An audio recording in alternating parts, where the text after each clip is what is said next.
Good afternoon, dear student. I am Pawar sir. I hope you are studying well at home as you also taking your lesson online with good care to assist you to prepare at home and giving assignment regularly and which has been checked by regularly. Today, I would like to request your parents to cooperate with the management and pay the fees so that we can get our salary. Please cooperate. Today, we are going to learn History, Standard 9, lesson number 4 and lesson name is Economic Development. Yesterday and yesterday before few points completed. Today new point start. Today's point name is New Economic Policy. Half part completed yesterday. Remaining half part today start. First of all, open your page number 20. Page number 20. Look at the text book और इसमें देखो, ये देखो point ऊपर new economic policy. Okay, new economic policy ये वाला point हो चुका था कम यहाँ तक. ये लास्ट पैराग्राफ में थोड़ा रिमेनिंग था. यहाँ पर लास्ट पैराग्राफ मैं आपको बता देता हूँ. यहाँ से द प्रोपोर्शन, ये देखो यहाँ पर है द प्रोपोर्शन, नीचे से 4-5 लाइन छोड़कर द प्रोपोर्शन वहाँ से स्टार्ट होने वाला है. Okay, first of all today's date and standard 9th and today's date 28 October 2020. Subject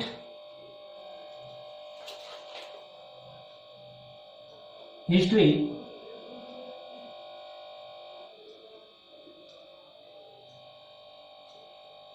And fourth lesson name is Economic Development.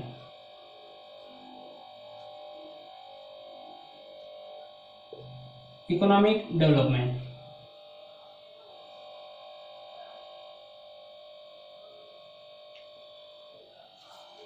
Okay. Look at the textbook and listen carefully. The proportion of the internal loan of central and state government together to the gross domestic product was 55%. देखो कि जो domestic product था, domestic मतलब हमारे country में जो भी हमें प्रोडक्ट मिलता है उसे डोमेस्टिक कहते हैं. कंट्री के अंदर में ही जो बिजनेस होता है उसको डोमेस्टिक कहा जाता है. Domestic product was 55% in 1980.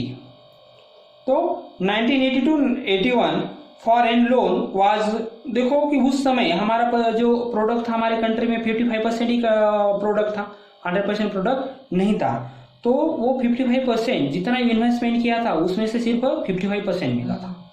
Okay, और जो भी हमारे ऊपर लोन था फॉरेन लोन वो था 2350 करोड़, 2350 करोड़ डॉलर्स, इतना हमारे ऊपर क्या था, लोन था.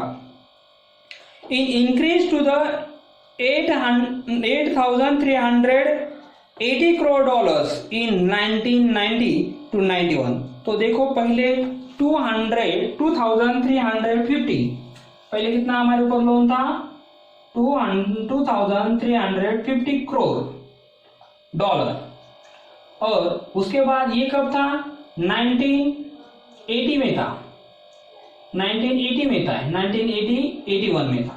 और उसके बाद 1990 to 91 में ये बढ़कर इंक्रीज होकर कितना हो गया था, देखो डॉलर इंडिया के ऊपर 8380 करोड़, 8380 करोड़, 80 करोड़ डॉलर. तो इतना इंक्रीज हो गया था. पहले सिर्फ 2000 था, उसके बाद 8000 हो गया सिर्फ 10 ईयर. इतना डॉलर ये लोन इंडिया के ऊपर, इतना कर्ज हो गया था इंडिया के ऊपर, इतना सारा हम लॉस में जा रहे थे कंट्री. तो उस समय क्या हुआ था फिर देखते आगे. At this time India had foreign exchange reserve of only 100 crore dollars. और इंडिया के पास सिर्फ कितने पैसे रिमेनिंग थे, 100 करोड़ ही रुपीस रिमेनिंग थे. और 100 करोड़ में से वो लोन कैसे दे पाते. और 8,000 इतना लोन था और इंडिया के पास सिर्फ 100 करोड़ रुपीस रिमेनिंग थे. This also had the background of the increased oil price due to the invasion.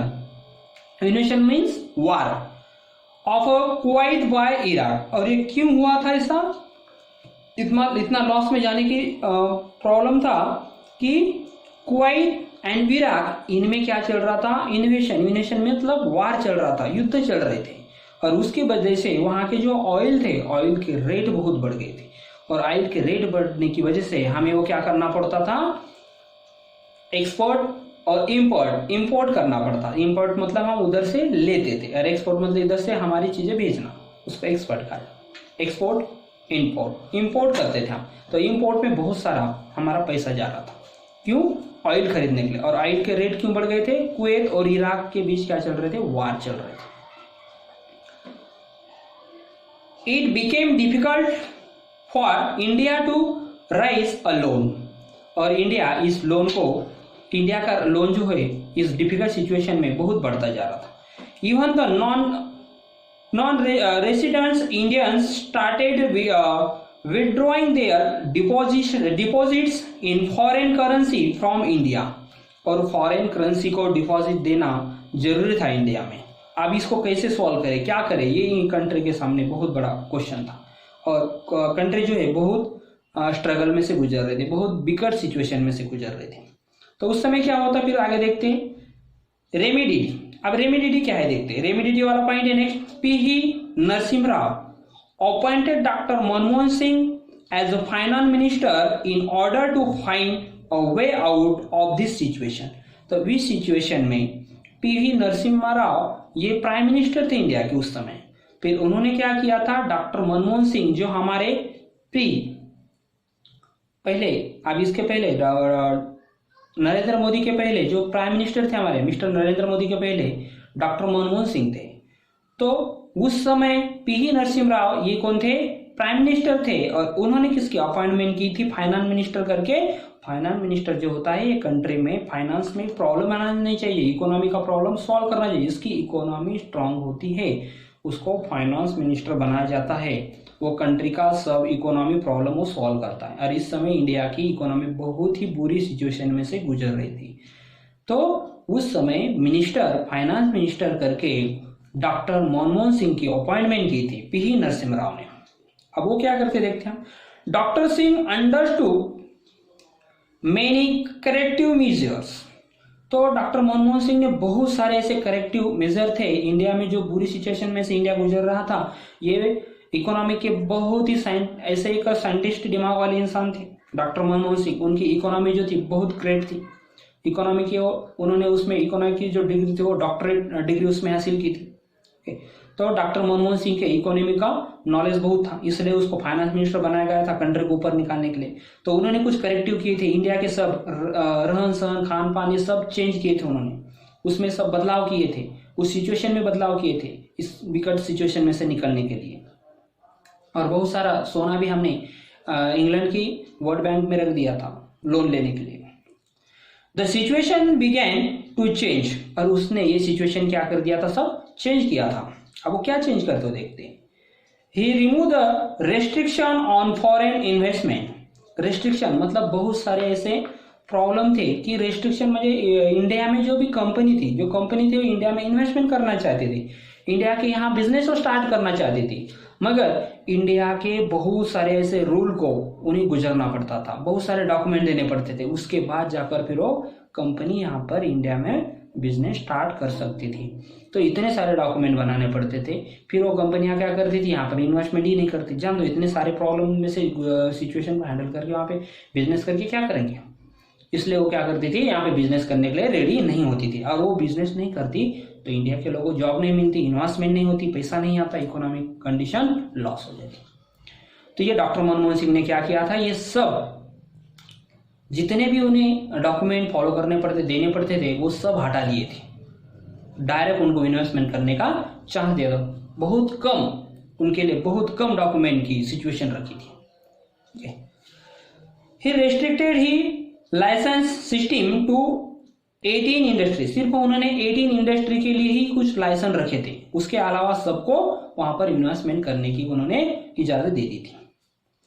In view of the increasing losses in the public sector, और पब्लिक सेक्टर में भी क्या हो रहे थे, हम लॉस में जा रहे थे। पब्लिक सेक्टर को इन्वेस्टमेंट करने के लिए ज्यादा यहाँ पर उन्हें फ्रीडम नहीं दिया जा रहा था। Industry, the open of the public sector for investment by the private industry, और पब्लिक सेक्टर को भी ओपन कर दिया था। पब्लिक से आम लोग, ये पब्लिक सेक्टर यहाँ पर आकर पब्लिक सेक्टर भी वहां पर इंडस्ट्री वहां पर स्टार्ट करने की कोशिश कर रहा था, उसे भी चांस दे दिया गया था। मगर पहले वैसा नहीं था, सिर्फ गवर्नमेंट ही करता था। रोड बनाना है, कंस्ट्रक्शन बनाना है, ये सब गवर्नमेंट करता था। तो गवर्नमेंट के पास इतने सारा पैसा नहीं रहता था, फिर रोड करना है तो फिर कहाँ से करेंगे। तो फिर ये सब पॉलिसी उन्होंने फॉलो की 1992 1991 में, और प्राइवेट सेक्टर को भी चांस दे दिया। फिर प्राइवेट सेक्टर रोड बनाने लगे, अच्छे से वहां पर डेवलपमेंट करने लगे।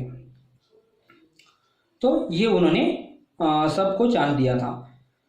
Private industry in order to bring the share market under control, और शेयर मार्केट में पहले बहुत फ्रॉड होते थे और उन्हें भी कंट्रोल करने का उन्होंने वहां पर कोशिश की थी। He established the securities and exchange board of India, उसका नाम था, और उसको सेबी कहा जाता है। आपने सुना होगा शेयर मार्केट कभी ऊपर जाता है कभी नीचे आता है, उसमें शेयर हम खरीदते इन 1992। तो शेयर मार्केट ये कब से स्टार्ट हुआ, फिर 1992 में। National stock exchange was the computerised, he give priority to remove the spectre of a recession. तो उन्होंने क्या किया था कि comparison, he give priority to remove spectre of recession, सबको वहां पर ये अदर जो पार्ट थे उसको रिमूव कर दिया गया था और सबको चांस देने की कोशिश की थी। Foreign investment in India grew during the first tenure of doctor Manmohan Singh as finance minister. तो डॉक्टर मनमोहन सिंह ने ये फॉरेन इन्वेस्टमेंट को यहाँ पर इन्वेस्टमेंट करने के लिए चांस दिया गया था first. India could recover the gold mortgage with the bank of England. तो इंडिया ने जो इंग्लैंड के बैंक में जो भी गोल्ड रखा था, वो ऐसे करने के बाद वो गोल्ड भी वापस लेकर आ गए थे इंग्लैंड में से, क्योंकि ये सब पॉलिसी स्टार्ट की थी इसलिए। The government got the support of the capitalised class as well as the middle class as the government open the telecom sector. Mobile phone service started all over the country. ये mobile phone service जो थी पहले सिर्फ government ही start करता था, government के पास ही mobile थे, आम लोगों के पास मोबाइल नहीं थे। मगर डॉक्टर मनमोहन सिंह ने तब से क्या कर दिया था, सबको मोबाइल स्टार्ट करने की इजाजत दे दी थी। Doctor Manmohan Singh sign the agreement with the world trade organisation, और उसके अलावा उसने एक वर्ल्ड ट्रेड ऑर्गेनाइजेशन, वर्ल्ड के साथ बिजनेस करने के ऊपर एक साइन कर दी थी organisation, and launch the policy of privatisation, liberalisation and globalisation. Globalisation मतलब सबके साथ वर्ल्ड के साथ बिजनेस करना, लिबरेशन उनके सारे रूल हटा देना, उनके साथ लेन देन करना। प्राइवेटाइजेशन मतलब प्राइवेट वाले सेक्टर भी उसमें इन्वेस्टमेंट कर सकते, तो इन्हें प्राइवेटाइजेशन, लिबरलाइजेशन एंड ग्लोबलाइजेशन कहा जाता है। तो ये इंडिया ने स्टार्ट किया था कब, 1992-91 में। Do you understand? Now stop lecture, we will meet next video. Thank you.